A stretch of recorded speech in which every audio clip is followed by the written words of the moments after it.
신을 생각하는 종교에서 가장 큰 논쟁점이 있습니다.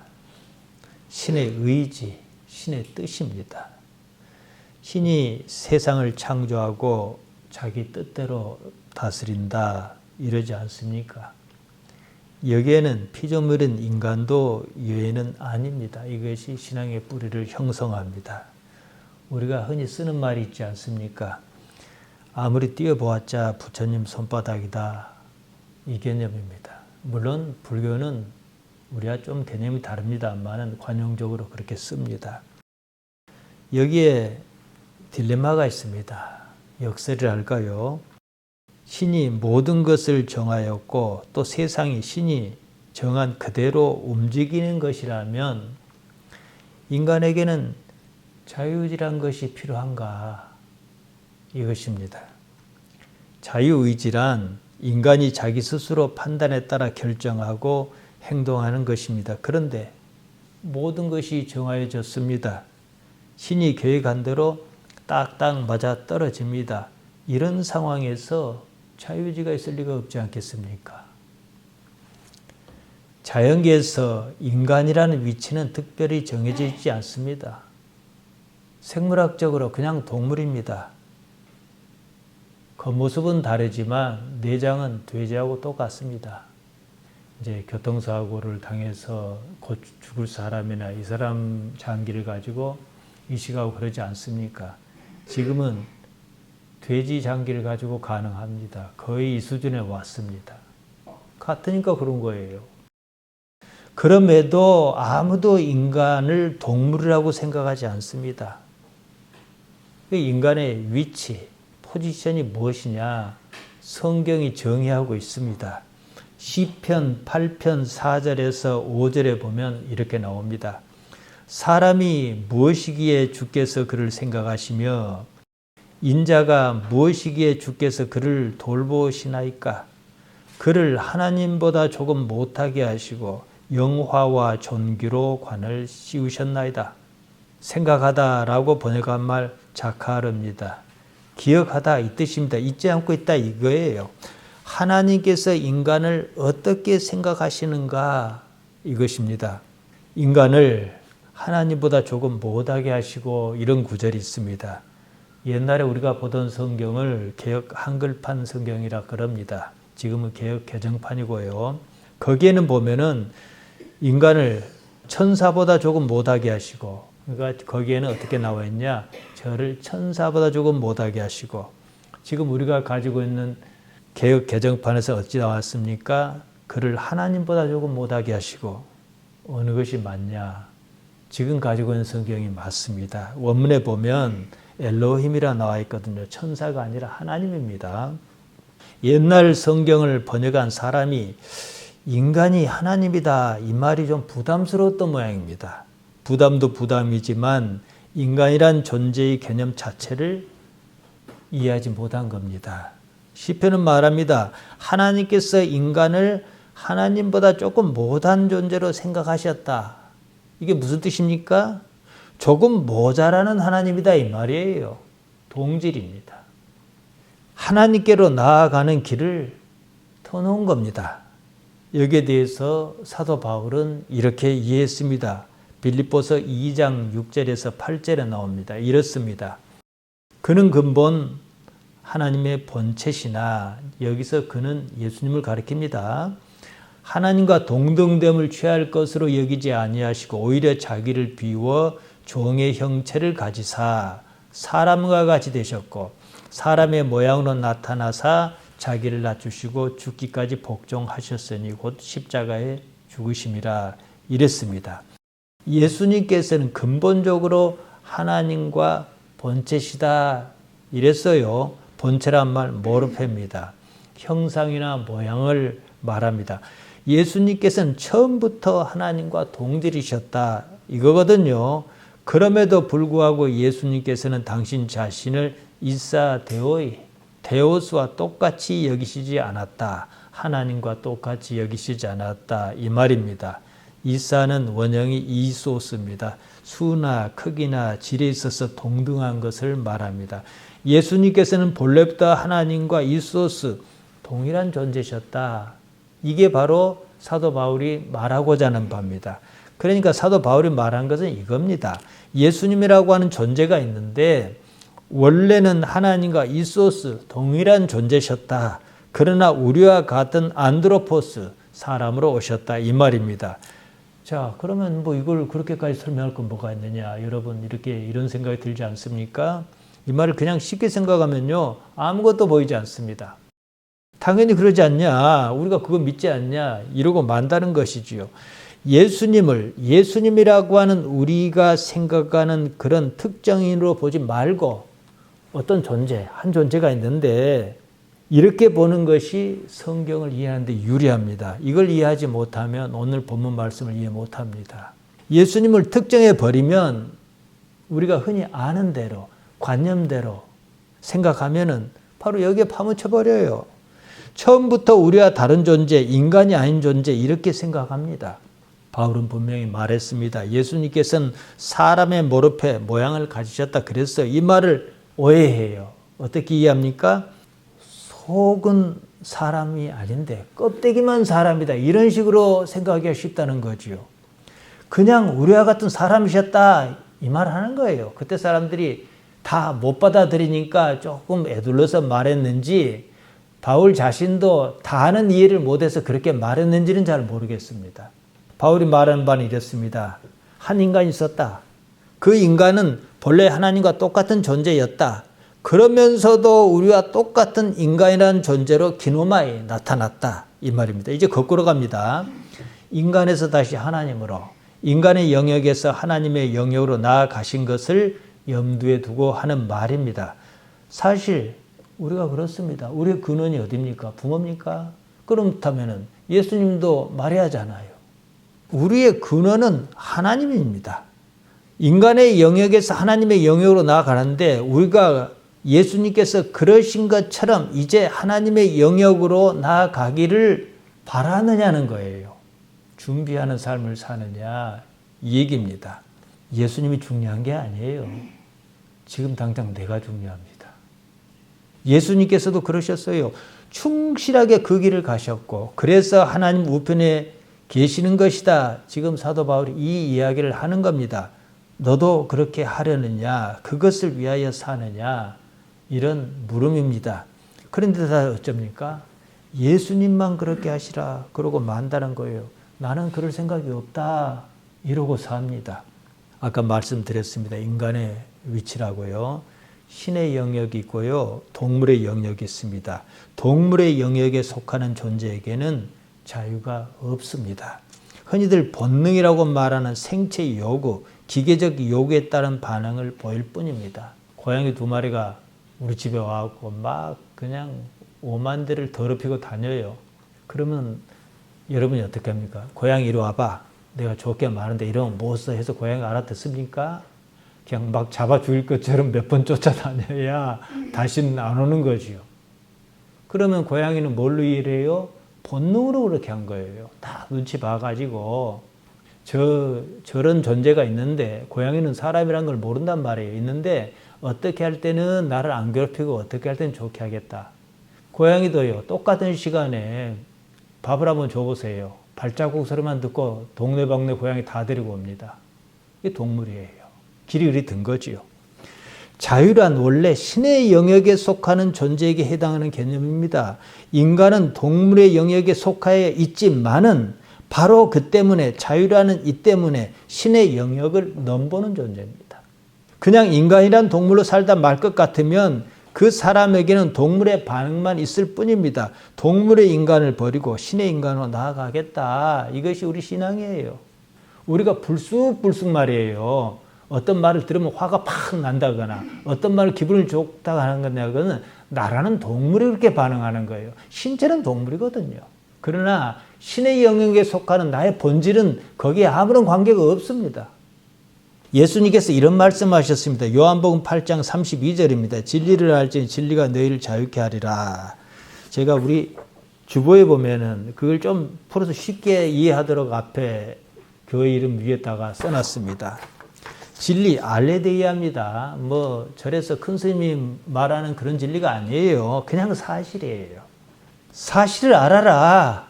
그러면 그 사실을 안다는 그 때문에 너희가 자유로울 것이다. 원문은 이렇습니다. 카이 그노세스테. 그러므로 알아라. 깨달아라. 알아차려라. 텐 알레데이안. 사실을. 카이 그러면 해 알레데야. 바로 그 사실이 엘류데로세이 휴마스. 너희를 자유롭게 할 것이다. 예수님께서 자유롭게 해주신다 이 말씀이 아니고요. 문장 그대로 하면요. 내가 깨닫는 그 사실이 나를 자유롭게 한다는 거죠. 그럼 내가 자유롭지 못하는 건 뭐 때문입니까? 사실을 오해해갖고 사실대로 알지 못하기 때문에 그런다는 거예요. 요한복음 8장 34절에서 이렇게 말씀하셨습니다. 예수께서 대답하시되 진실로 진실로 너에게 이르노니 죄를 범하는 자마다 죄의 종이라. 유대인에게 말씀하셨는데 유대인은 우리가 뭔 비자유인이냐 이렇게 따졌단 말이에요. 그래서 너희가 자유가 없는 이유를 내가 말하겠다. 그러시면서 하신 말씀이에요. 죄, 하마리테아. 제가 지난 시간에 말씀드렸습니다. 성경에서 하마리테아란 말은 원래 화살 같은 것이 관역을 잘못 맞춘 걸 두고 하는 말입니다. 이거 헬라 철학에서 나오는 용어예요. 그러니까 화살이 관역이 있으면 10점짜리를 딱 한가운데 맞춰야 할 텐데 비껴나는 거예요. 인생이 꼬인 거죠. 그러나 우리가 보편적으로 생각하는 죄는 오페일레마라 그럽니다. 이건 빚졌다는 뜻이에요. 그러니까 하마리테아를 범하는 자마다 인생이 꼬인 그대로 사는 자마다 동물적 인간으로 사는 자마다 하마리테아의 종이다. 이렇게 말씀하셨습니다. 우리 성경은 둘로스를 종이라 번역했습니다. 그런데 사실 노예에 가깝습니다. 종과 노예는 남의 명령에 따르는 것은 같지만 종은 그래도 자율성이 조금 있습니다. 노예는 자율성이 없습니다. 인간이 아니라고 생각한 겁니다. 그냥 생체 조직을 지닌 물건, 동물로 취급한 거예요. 그렇게 여긴 나머지 어쩐 일이 있었습니까? 노예 무역이 있었잖아요. 사람을 잡아다 사고 팔고 사람이라고 생각했으면 그렇게 할 수가 없는 일이에요. 저건 생긴 것만 사람이지 그냥 물건이다. 이렇게 생각한 거죠. 하마리테아의 노예라는 말씀은 본능 내지 육체의 요구에 따라 기계적으로 반응하는 어떤 장치다 이 말씀이에요. 알고리즘만 있지 자율성 없다 이거예요. 자유의지가 없는 거죠. 육체라는 뭐 시스템이랄까 장치랄까 조직은요. 고유한 반응이 있어요. 반사적 반응, 위험에 대해서 반응한다거나 이런 것 말이죠. 단지 그것만 있다 그러면은 그건 사람이 아니지요. 아랍권에 사는 사람들이 입에 달고 사는 말이 있습니다. 여러분이 많이 들어보셨을 거예요. 인샬라. 알라 신의 뜻이라면 이것이에요. 신의 뜻이다 이거예요. 그러니까 거의 운명론에 가깝지요. 심지어 이러지 않습니까? 테러범이 폭탄을 터뜨려 수많은 사람을 살상하고도 인샬라 그럽니다. 내가 남을 죽여도 인샬라. 내가 죽어도 인샬라. 신의 뜻은 정해져 있다 이런 의미입니다. 자기가 그렇게 믿는다는 거지요.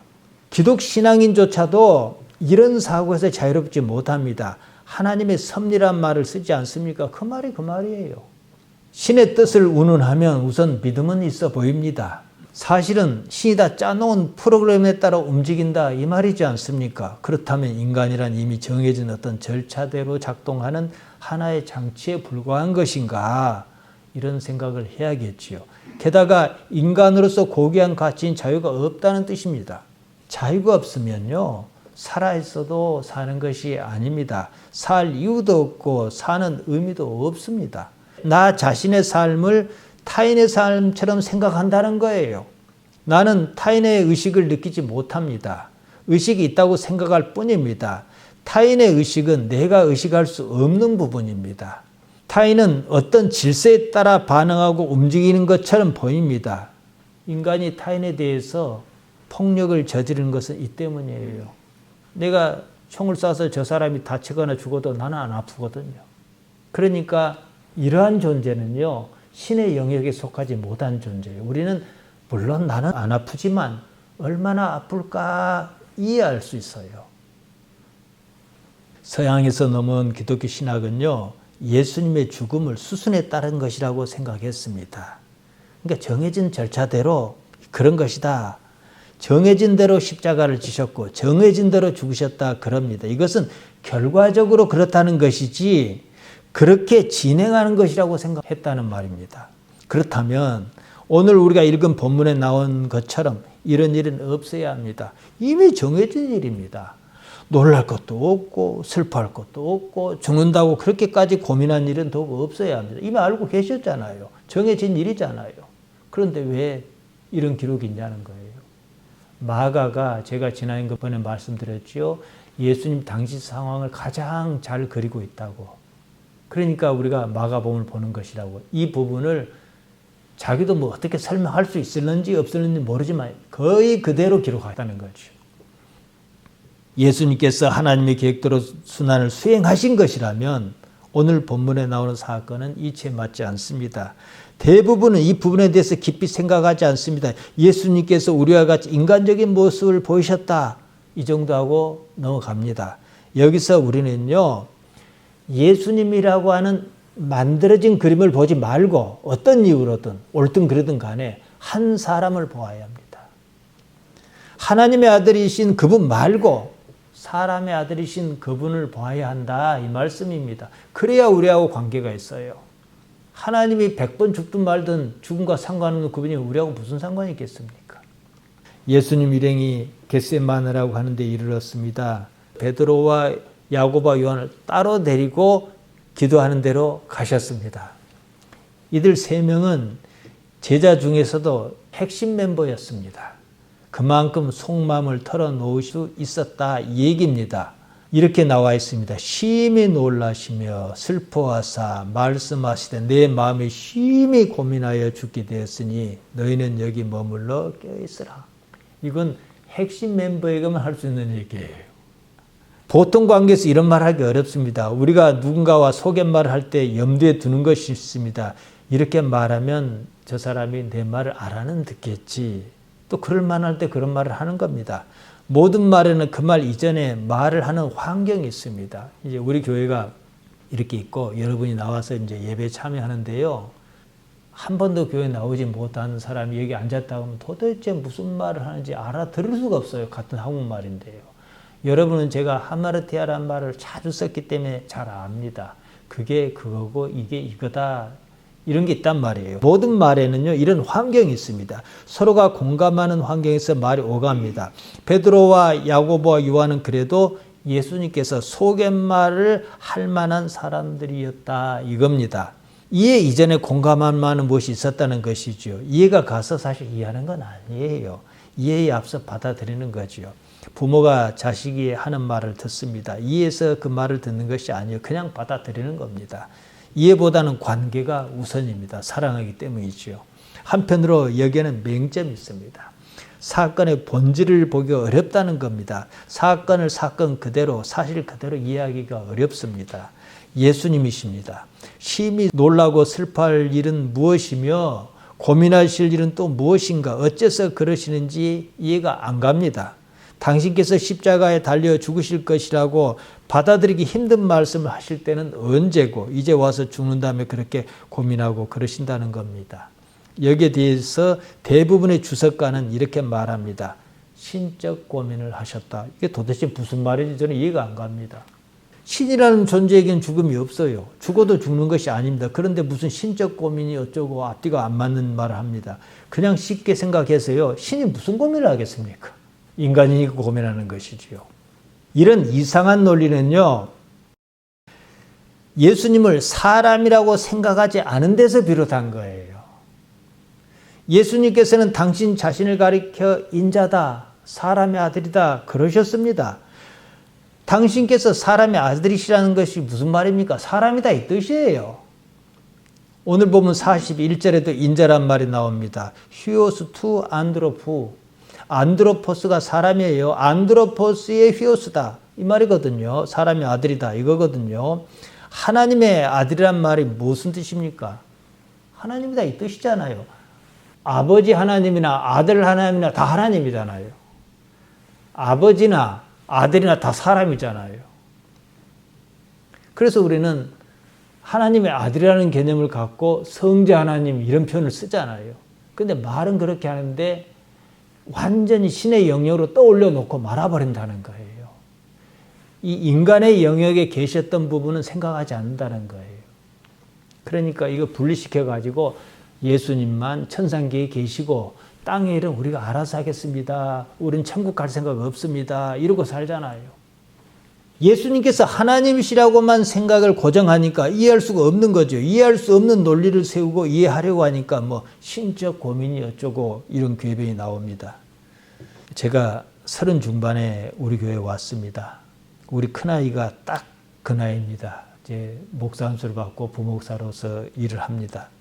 제가 생각해도요, 배웠다고는 하지만 그 나이에 뭘 알겠습니까? 믿는다는 감정뿐입니다. 신앙적 논리는 약합니다. 예배는 다가오고 설교는 해야겠습니다. 모르겠습니다. 그럴 수는 없어요. 아는 것 같기도 합니다.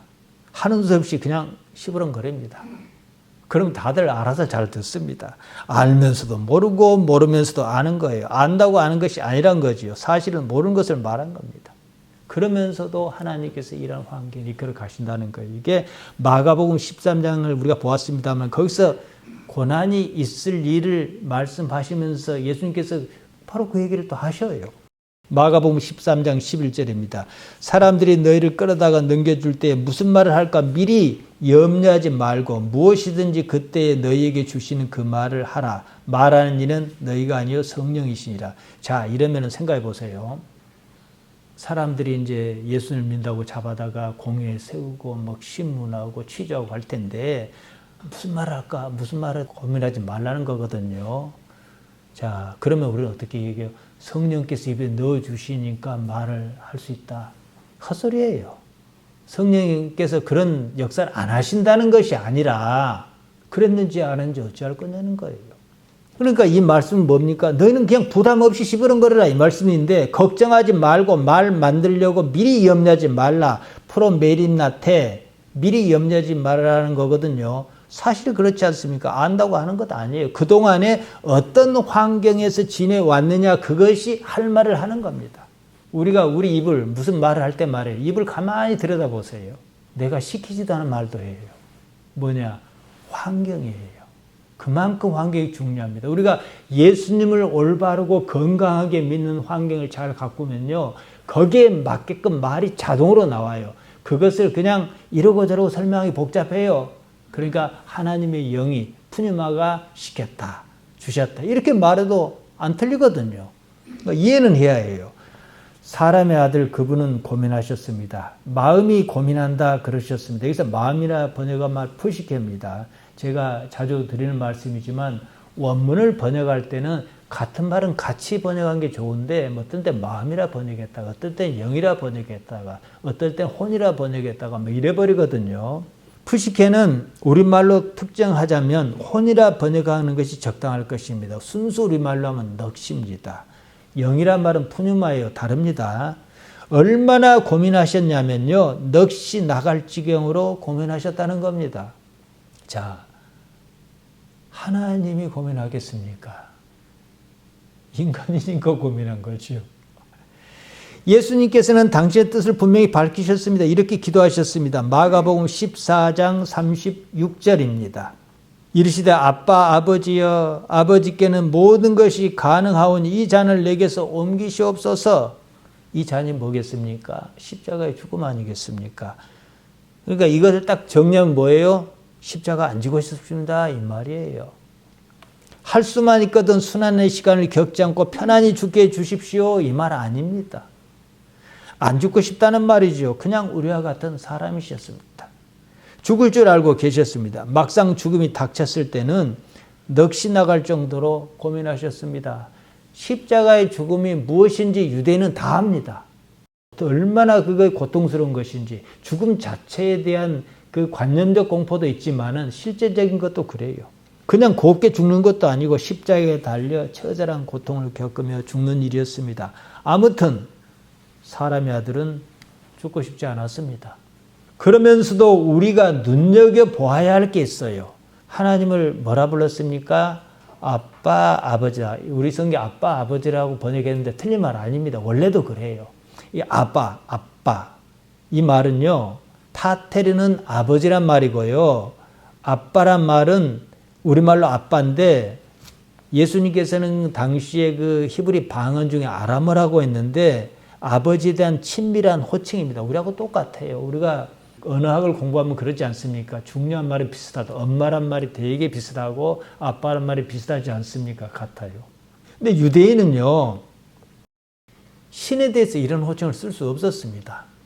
불경하다 이것이었습니다. 예수님께서는 혼이 빠질 정도로 고민하신 중에도 하나님을 아빠라 부르셨다는 거예요. 하나님을 아빠다, 이게 무슨 뜻이겠어요? 실제 아빠, 현실적인 존재로 생각하고 계셨다는 거죠. 하나님 아버지와 관계를 그대로 유지하신 상태란 말입니다. 사느냐 죽느냐는 삶과 죽음, 목숨이 끊기는 일을 이제 겪으실 텐데, 목숨이 끊겨요. 그런 상황인데도 하나님과의 관계는 유지하고 있다, 이 뜻입니다. 그러니까 아빠, 아버지께 안 죽고 싶어요, 이렇게 말씀하신 거죠. 보통 아빠가 아닙니다. 하나님 아빠입니다. 죽는다고 관계가 끊기는 아빠가 아니라는 거죠. 그 아빠에게 안 죽고 싶어요, 그런 겁니다. 아빠 하나님, 하나님께서는 모든 능력이 있으시지 않습니까? 저도 잘 압니다. 할 수만 있거든 이 잔을 옮기시옵소서. 특별한 일이 없다 그러면은 내가 고통 안 당하는 것이 아빠의 원하신 바가 아니겠습니까? 이러실 수 있잖아요. 틀린 말 아니지 않습니까? 아빠의 관계는 죽느냐 사느냐 이것보다도 우위에 있는 개념입니다. 아무도 죽지 않고 싶으셨습니다. 그러나 다시 말씀하십니다. 그러나 나의 원대로 마옵시고 아버지의 원대로 하옵소서. 여전히 절박하고 절실했지만 아빠와 관계는 여전히 끊기지 않습니다. 이 대목을 읽을 수 있어야 합니다. 매우 중요합니다. 제가 말재주가 없어서 이 중요한 대목을 더 현실적으로 설명하기 어렵습니다만 아무튼 그럴 수 있습니다. 오늘 본문에서 분명한 사실은 나사렛 사람 그분은 사람의 아들, 곧 사람이셨다는 거예요. 기도를 마치셨습니다. 3번이나 기도하셨지 않습니까? 달리 방법이 없으셨습니다. 안 죽고 싶지만 하나님께서 허락지 아니하신 거예요. 그러니까 여기서 어떤 일이 벌어집니까? 누가 오르냐? 이렇게 나아갈 것이 아니겠습니까? 아빠, 하나님밖에는 없지 않겠습니까?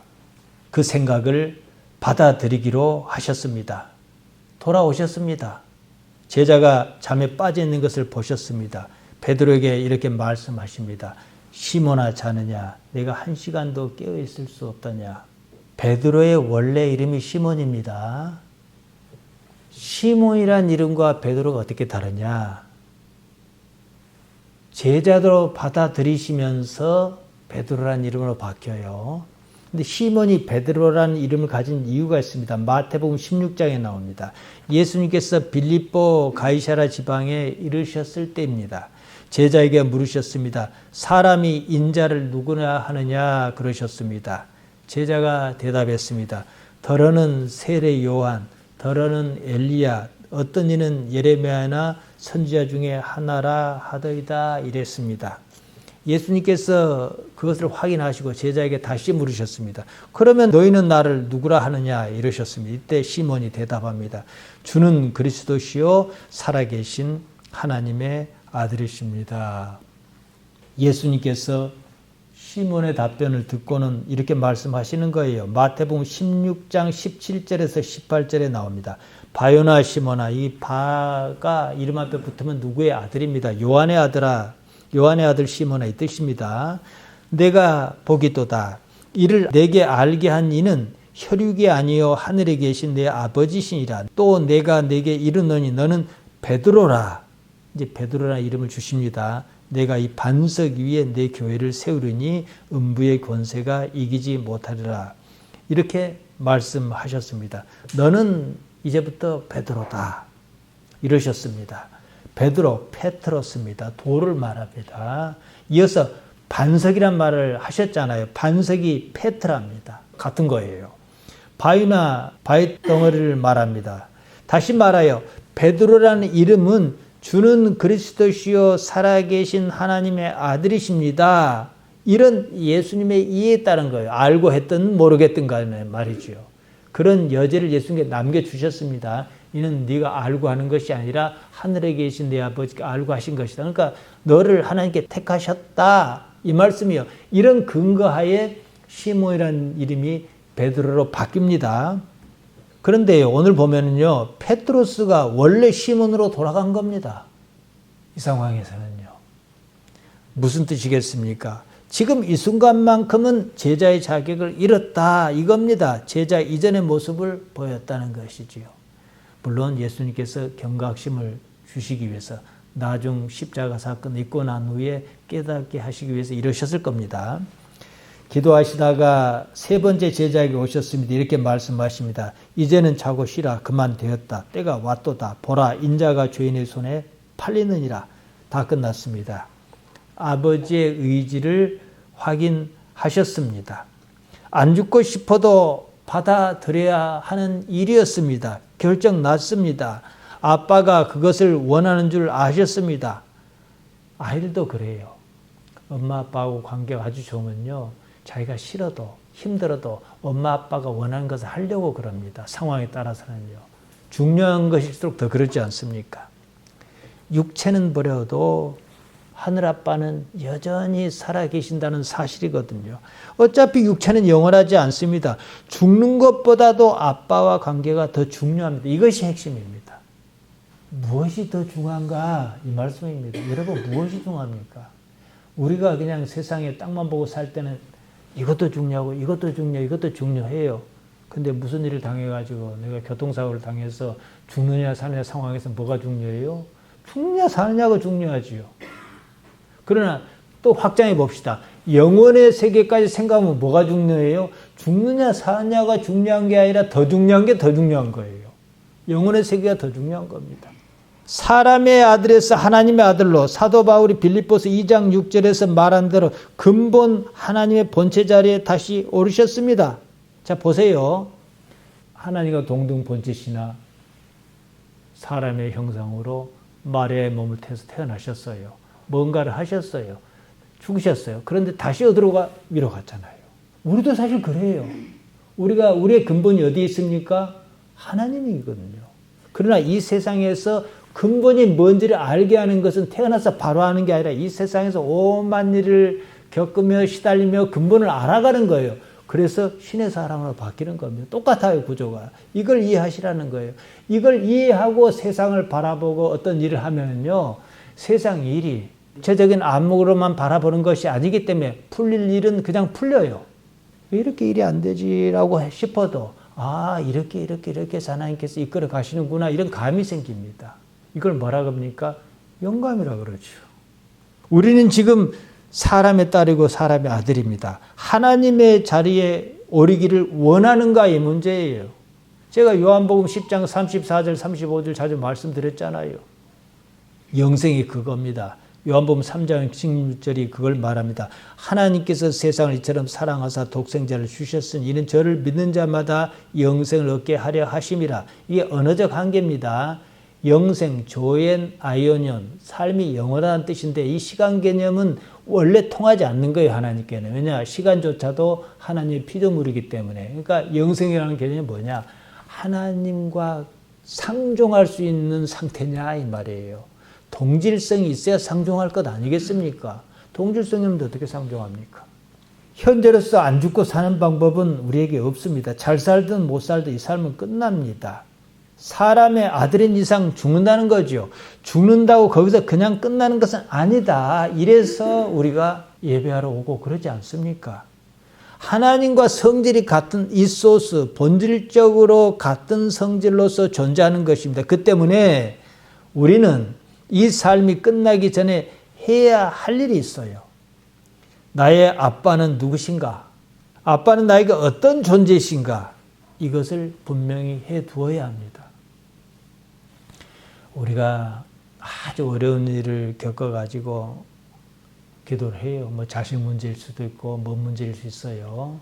그 기도를 하다가 이제 어떻게 해서 기도하는 중이었던지 풀어졌어요. 그러면은 해결했습니다. 그럼 하나님께 감사하는데 그때는 그 일보다도요, 내가 하나님과 어떤 관계냐, 하나님께 나는 어떤 존재냐는 것에 감동을 더 크게 받습니다. 내가 무엇이기에 이런 나의 기도를 들어주시는가 하지 않습니까? 그러면은 그 일은 애초에 없어져 버려요. 그때는 그 일이 중요했지만 점점 시간이 지나면서 그 일은 없어지고 하나님과 관계만 남는 거예요. 그러니까 이제 그런 사건도 좀 경험을 할 필요는 있습니다. 그래야 관계가 계속 좋아지지 않겠습니까? 그래서 복이라는 의미는 우리에게 이것이에요. 세메ion이다 이거지요. 영혼의 세계를 알게 하는 표적이라는 거지요. 예수님을 믿는다는 것은 그러한 예수님 판단을 믿는다는 것입니다. 나도 예수님과 똑같은 선택을 하겠다는 것입니다. 상황이 그렇다면요. 여러분이 무엇 때문에 여기 오셨습니까? 우리 월정교회가 뭐 규모가 있습니까? 아름답기를 합니까? 뭐가 있습니까? 얻어먹을 게 있습니까? 큰 교회 같은 경우는 뭐 교인 수천 만들어가지고 아무개는 세탁소하고 아무개는 개인 택시하고 아무개는 뭔 사업하고 그러니까 그게 홍보 효과가 있어서 기왕이면 교인집에 간다고 이런 효과도 있을 거란 말이에요. 우리 교회는 그것도 없잖아요. 그렇다면 뭡니까? 하나님이시잖아요. 저도 마찬가지입니다. 제가 무엇 때문에 이 라이트를 켜고 카메라를 들이대고 예배를 찍고 중계를 하겠습니까? 저는 하나님 아버지를 부정할 수가 없어서 그런 거예요. 또 조금 더 저한테 유익이고 이익인 점이 있다면 뭐냐? 여기에 대한 감동이 있기 때문이에요. 그 감동이 뭡니까? 하나님을 아빠라 여기는 그 감동이죠. 인간으로서 절망이 때로는 기회일 때가 있습니다. 사람의 아들에서 하나님의 아들로 나아가는 방법이기 때문에 그렇습니다. 여러분이 그러셨을 겁니다. 살다 보면 오만 일을 다 겪지 않습니까? 그 일이 힘든 것은 스스로 살고자 하기 때문입니다. 그럴 때마다 힘 빼고 내려놓는 것입니다. 아빠, 아버지가 계시기 때문이지요. 다른 삶이 있는 줄 안다면 그 일이 이렇게까지도 힘들지 않아요. 사는 것이 아무리 힘들어도요, 하나님만 알아주시면 삽니다. 하나님 아버지께서 알아주신다는 사실을 내가 어떻게 알 것이냐, 이것이 우리의 신앙 행위예요. 그렇게 살아봐야 하는 거예요. 언제 하나님께서 뭐 꿈에 나타나가지고 문목사야 네가 참으로 고생했다 언제 이러셨습니까? 저 그런 소리를 못 들어봤습니다. 그러나 그 말씀 하시리란 건 저는 알고 있어요. 말로 알아듣는 게 아니라 감으로 알아듣는 거죠. 어떤 형태든 간에 하나님께서는 위로를 주시고 인도하신다는 거죠. 그러니까 그렇게 살아봐야 하는 거예요. 말씀을 정리하겠습니다. 여러분, 하나님께서 나를 알아주신다 그러면 여기에 여러분은 이제 질적 측면에 있을지 모르겠지만 다 동의를 하실 거예요. 이런 삶을 사셔야 해요. 이것을 하나님께 알아주실 것이다. 제가 가끔 이런 말씀 드리지 않습니까? 우리 집사님들 나이에서 가장 큰 기도점이 뭐겠어요? 자식들이에요. 내가 겪은 어려움은 안 겪기를 바라고 기왕이면은 좀 더 나은 삶을 살기 바라는 게 부모 심정이란 말이에요. 그러면 여러분이 어떻게 기도해요? 하나님 앞에 내가 잘했단 말은 참 못하겠지만 그래도 나 봐서 우리 새끼들은 이렇게 좋은 길로 주십시오. 제가 이렇게 기도하라고 말씀드리지 않습니까? 다른 설명 필요 없고요. 이 말에 대해서 여러분 이해하실 거예요. 이런 삶을 사느냐는 거예요. 그랬을 때 그래 놓고 하나님께서 나를 어떻게 이끌어 가시는가 이것을 들여다보는 겁니다. 그러면 이제 하나님이라는 개념은 남한테는 설명 못해도 자기에게는 이렇게 이제 점점 구체화 가는 거예요. 그러다 보면 어느 날 말이에요. 나 이제 그만 살아야 되겠다 싶을 때가 오는 거예요. 그러면 그 세계가 무섭겠습니까? 어쩌겠습니까? 오히려 기다리죠. 인생 살아보니까 힘들고 어려운 것밖에 없거든요. 그 영원한 세계에 대한 소망으로서 사시기를 바랍니다. 기도하십시다. 하나님 우리 아버지 우리를 은혜 가운데 인도하시나이다. 영광 받으시고 우리를 지켜 주옵소서. 예수님 이름으로 기도하옵나이다. 아멘.